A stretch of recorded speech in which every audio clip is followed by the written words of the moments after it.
Les lumières fluorescentes de la salle de conférence de Métrotech Solutions semblaient particulièrement cruelles ce matin-là. J'ajustais ma veste, encore un peu trop grande après mes 3 mois d'hospitalisation, et j'essayais de me concentrer sur le visage de mon patron, Richard Thompson, alors qu'il prononçait ce qu'il pensait clairement être mon éloge professionnel. Problème de performance. Absence prolongée. Priorité de l'entreprise. Les mots flottaient autour de moi comme des feuilles en automne, mais je n'écoutais pas vraiment.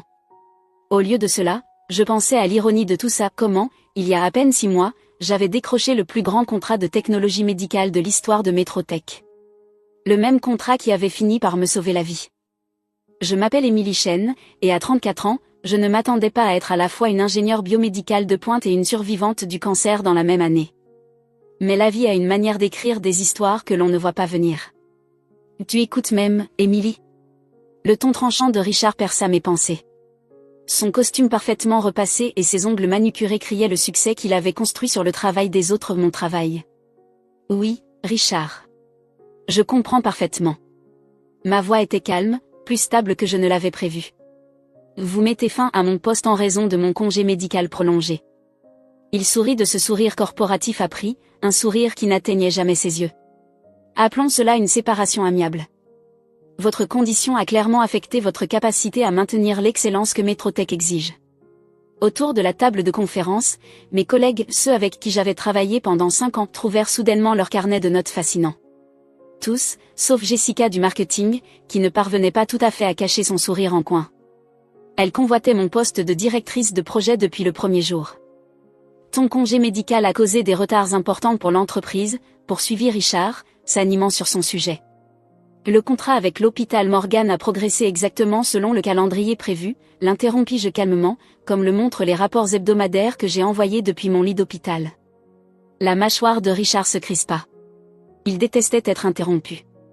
Des rapports qui ont nécessité d'importantes révisions et une supervision constante, rétorqua-t-il. Jessica a joué un rôle clé pour maintenir le projet sur la bonne voie. Ah, voilà. Le sourire en coin de Jessica s'élargit en un véritable rictus. Je repensais aux nuits passées dans ma chambre d'hôpital, mon ordinateur portable sur les genoux, à perfectionner les algorithmes d'interface neuronale pour le nouveau système de guidage chirurgical. Les infirmières me réprimandaient, me disant que j'avais besoin de repos, mais ce travail m'avait donné un but dans les moments les plus sombres de mon traitement. Bien sûr, dis-je en attrapant mon sac d'ordinateur. Je vais vider mon bureau immédiatement. Ce serait préférable. Richard se leva, marquant la fin de la réunion. La sécurité va t'escorter, procédure standard, tu comprends. Comme si j'allais, quoi? Voler la technologie que j'avais moi-même inventée? L'ironie m'aurait presque fait rire si elle n'avait pas été aussi douloureuse. J'étais à mi-chemin de la porte quand celle-ci s'ouvrit. Et mon cœur manqua un battement. La docteure Catherine Morgan, chef de chirurgie à l'hôpital Morgan Memorial et détentrice de notre contrat à 50 millions de dollars, se tenait dans l'embrasure. Son élégant tailleur gris contrastait vivement avec le souvenir que j'avais d'elle en blouse chirurgicale, penchée sur moi 4 mois plus tôt, me disant qu'ils avaient détecté mon cancer juste à temps. Émilie. Son sourire chaleureux se figea lorsqu'elle prit la mesure de la scène, l'agent de sécurité, mon sac d'ordinateur, l'expression soigneusement neutre de Richard. Je voulais te trouver ici. Je voulais discuter des modifications de réponse neuronale que tu as suggérées lors de ta dernière séance de traitement. Elles sont absolument brillantes. La tête de Richard se redressa brusquement. Séance de traitement? Les sourcils de la docteure Morgan se haussèrent. Oui. Émilie ne vous a pas dit? Elle a perfectionné l'interface complète du système de guidage chirurgical pendant ses séances de chimiothérapie. Elle disait que tout ce temps passé dans un scanner lui avait donné de nouvelles perspectives sur la cartographie neuronale. Elle se tourna vers moi. Les modifications que tu as suggérées ont réduit les taux d'erreur chirurgicale de 47% lors des premiers essais. Le conseil médical est stupéfait. Le silence dans la pièce était assourdissant. Je pouvais pratiquement entendre les rouages tourner dans la tête de Richard alors qu'il réalisait ce qu'il venait de faire et ce qu'il venait de perdre. Émilie était en train de, commença-t-il.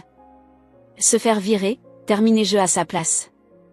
Pour avoir pris trop de congés médicaux alors que je retravaillais votre système chirurgical pendant mon traitement contre le cancer dans votre hôpital. Chaque mot sonnait comme un clou enfoncé dans le cercueil professionnel de Richard. Le sourire chaleureux de la docteure Morgan se mua en glace. Vraiment? Elle posa sa mallette sur la table de conférence avec un soin délibéré. Eh bien, le timing est fascinant, sachant que je suis venue aujourd'hui pour discuter de l'extension de notre contrat.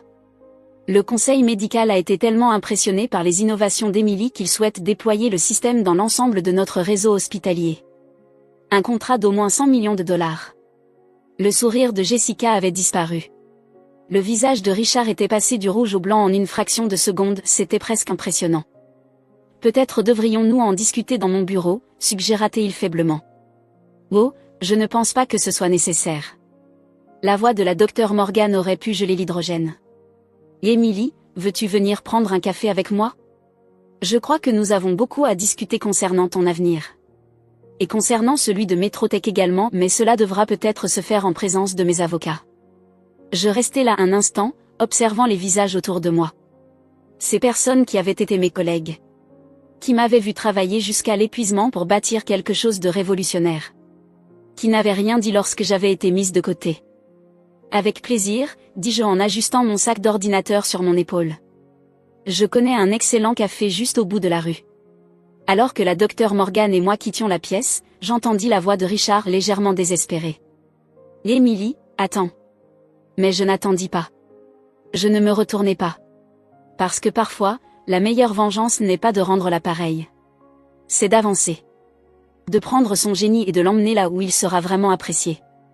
Et alors que la docteure Morgan et moi entrions dans l'ascenseur, je captai mon reflet dans les parois miroitantes. J'avais changé en 6 mois. Plus mince, oui, mais aussi plus forte, plus sûre de moi. Et tu sais, dit la docteure Morgan alors que les portes se refermaient, je ne suis pas seulement intéressée par l'achat de ta technologie. Je veux créer quelque chose de totalement nouveau, quelque chose qui pourrait révolutionner la technologie médicale. Elle marqua une pause, me scrutant. Que dirais-tu de créer ta propre entreprise? Je souris, repensant à toutes les idées que j'avais griffonnées durant ces longues nuits à l'hôpital, des idées bien au-delà de tout ce que Metrotech aurait pu imaginer. Je pense, dis-je lentement, que c'est exactement ce que le docteur a prescrit. Les portes de l'ascenseur s'ouvrirent sur le hall. Et avec elles, le premier chapitre de ma nouvelle histoire. Richard et Metrotech s'effaçaient déjà dans le passé, ne devenant rien de plus qu'un rappel que parfois, nos pires épreuves nous conduisent aux plus grandes opportunités. Mais ce n'était que le début. Alors que la docteure Morgan et moi sortions sous la lumière éclatante du matin, je le savais, l'histoire, ma véritable histoire, ne faisait que commencer. 6 mois plus tard. J'étais assise dans une salle de conférence bien différente. Le mobilier était d'occasion, les murs avaient besoin d'un coup de peinture, mais l'énergie qui régnait dans cet espace crépitait de possibilités. Autour de la table, mon équipe nouvellement formée, des esprits brillants que j'avais soigneusement sélectionnés. Des personnes choisies non seulement pour leur expertise, mais aussi pour leur intégrité. Les essais initiaux à l'hôpital Morgan dépassent toutes nos attentes, annonça la docteure Sarah Wong, notre responsable de la recherche clinique. Ses yeux brillaient d'excitation alors qu'elle projetait les dernières données. Le système amélioré de cartographie neuronale montre une amélioration de 63% en précision chirurgicale. Nous sommes en train de révolutionner la microchirurgie. Je souris, me souvenant de la façon dont Richard avait autrefois qualifié ces mêmes innovations d'irréalistes et trop ambitieuses. Aujourd'hui, Neurovision Medical Technology, mon entreprise, les transformait en réalité. Mais le succès ne vient jamais sans résistance. Mon téléphone vibra, signalant l'arrivée d'un email. Mon sourire s'effaça en lisant l'expéditeur. Les avocats de Metrotech, demanda Michael Torres, notre conseiller juridique. Il s'occupait des menaces et des contestations grandissantes de mon ancien employeur. Je hochai la tête. Il revendique la propriété des brevets de l'interface neuronale, affirmant qu'ils ont été développés alors que j'étais encore leur employé. Mais ce n'est pas, commença Sarah, indignée. Vrai, terminai-je. Non, ça ne l'est pas. Chaque innovation de notre système actuel avait été développée pendant mon congé médical après qu'ils avaient déjà enclenché mon licenciement. Et plus important encore, je sortis un dossier épais que j'avais soigneusement conservé depuis mes jours à l'hôpital. J'ai tout documenté, dis-je. Chaque idée, chaque ligne de code horodatée et attestée par le personnel hospitalier. Michael eut un sourire en coin. Ils n'ont absolument aucune idée de ce dans quoi ils viennent de s'engager, n'est-ce pas? Avant que je ne puisse répondre, mon assistante entra précipitamment. Emily, tu dois voir ça. Elle me tendit sa tablette, ouverte sur un site d'actualité technologique. Le titre me fit bouillir de rage. Metrotech annonce un système révolutionnaire de chirurgie neuronale. En dessous, une photo de Richard et Jessica lors d'une conférence de presse, posant fièrement devant un système qui ressemblait étrangement à un ancien prototype du mien. Celui que j'avais laissé derrière moi. Ils essaient de nous devancer sur le marché, dit Sarah en lisant par-dessus mon épaule. Avec une copie inférieure de ton travail. J'aurais dû être furieuse. Au lieu de cela, je ressentis une étrange sérénité. Ils sont désespérés, dis-je. Ils savent que nous approchons de l'approbation de la FDA. Ils essaient de nous discréditer avant que nous puissions lancer notre produit.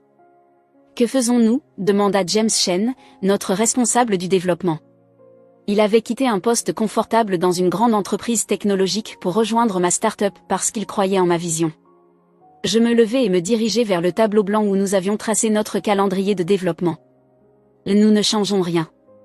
Nous restons concentrés sur la construction de quelque chose de meilleur. Je me tournai vers mon équipe.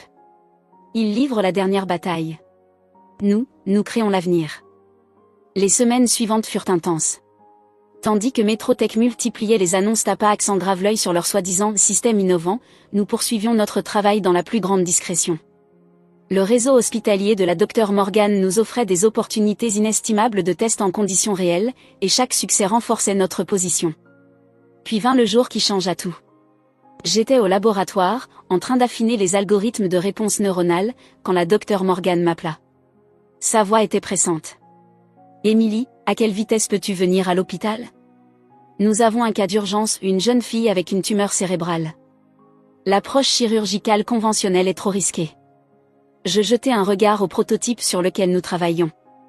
Le système n'est pas encore entièrement certifié. La FDA a accordé une autorisation d'urgence pour cette intervention. La famille est désespérée, ils ont entendu parler de nos résultats expérimentaux. 2 heures plus tard, je me tenais dans le bloc chirurgical avancé de Morgan Memorial, observant la Dr Morgan utiliser notre système pour naviguer à travers les tissus délicats du cerveau de Sophie Martinez, 8 ans. L'interface neuronale offrait une précision inédite, révélant des structures et des dangers invisibles à l'œil nu. L'opération dura 9 heures. Lorsque la Dr Morgan sortit enfin du bloc opératoire, son sourire nous dit tout ce que nous avions besoin de savoir. Succès total, annonça-t-elle à la famille en attente. La tumeur est partie, avec un impact minimal sur les tissus environnants. Alors que les parents de Sophie éclataient en sanglots de soulagement, je sentis une main sur mon épaule. C'était la Dr Morgan. C'est pour cela que nous faisons ce que nous faisons, dit-elle doucement. L'histoire de cette réussite se répandit comme une traînée de poudre dans la communauté médicale. Tandis que Metrotech tenait des conférences de presse, nous sauvions des vies.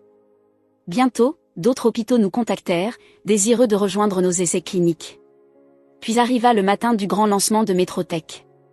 J'étais surprise de recevoir une invitation, clairement une tentative de coup de force de Richard. L'occasion parfaite, selon lui, d'exhiber son « victoire ». J'ai décidé d'y aller. Le ballroom de l'hôtel était bondé de médias, d'investisseurs et de professionnels de la santé. Richard monta sur scène, toujours aussi confiant. Aujourd'hui, Metrotech révolutionne la technologie chirurgicale, commença-t-il. Je restai silencieuse à l'arrière de la salle, observant sa démonstration. C'était exactement ce que je redoutais, une copie précipitée et superficielle de mon ancien travail. À mesure qu'il expliquait les fonctionnalités, je distinguais les failles, les raccourcis, les problèmes de sécurité qu'il n'avait même pas identifiés. Puis, une main se leva au milieu de la salle. « Dr Thompson, pourriez-vous répondre aux préoccupations soulevées par le comité d'analyse des technologies médicales ?» Richard fronça les sourcils. « Quelles préoccupations ?» La Dr Morgan se leva, captant instantanément l'attention de la salle. L'analyse du comité a révélé des failles critiques dans votre système de cartographie neuronale. Les mêmes failles, curieusement, qu'Emily Chen avait identifiées et corrigées il y a des mois après que vous l'ayez licencié. Un murmure parcourut l'assemblée. Le visage de Richard vira au rouge. Ces affirmations sont non fondées. En réalité, intervint une autre voix, la Dr Wong, debout près de la porte. Et elles sont scrupuleusement documentées. Nous avons soumis des études de sécurité détaillées à la FDA, comparant l'approche de votre système à notre méthodologie corrigée. Votre système, bredouilla Richard. Et c'était mon. Je me levai. Oui. Le système de neurovision. Celui qui a sauvé la vie de Sophie Martinez la semaine dernière. celui qui a déjà été approuvé pour des essais élargis dans 6 grands réseaux hospitaliers. Tous les regards se tournèrent vers moi. Les téléphones furent dégainés alors que les journalistes comprenaient que l'histoire du jour était en train de se jouer devant eux. Pourriez-vous nous expliquer les différences entre ces systèmes, demanda un journaliste au premier rang. Je marchais vers la scène, chaque pas mesuré et assuré. Richard n'eut d'autre choix que de s'effacer. Pendant 20 minutes, j'exposais les détails techniques, les innovations en matière de sécurité, les résultats concrets.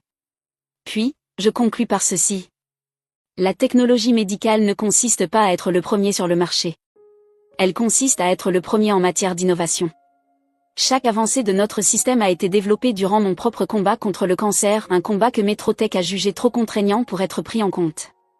Un silence de plomb tomba sur la salle. Puis, du fond de la pièce, une personne applaudit.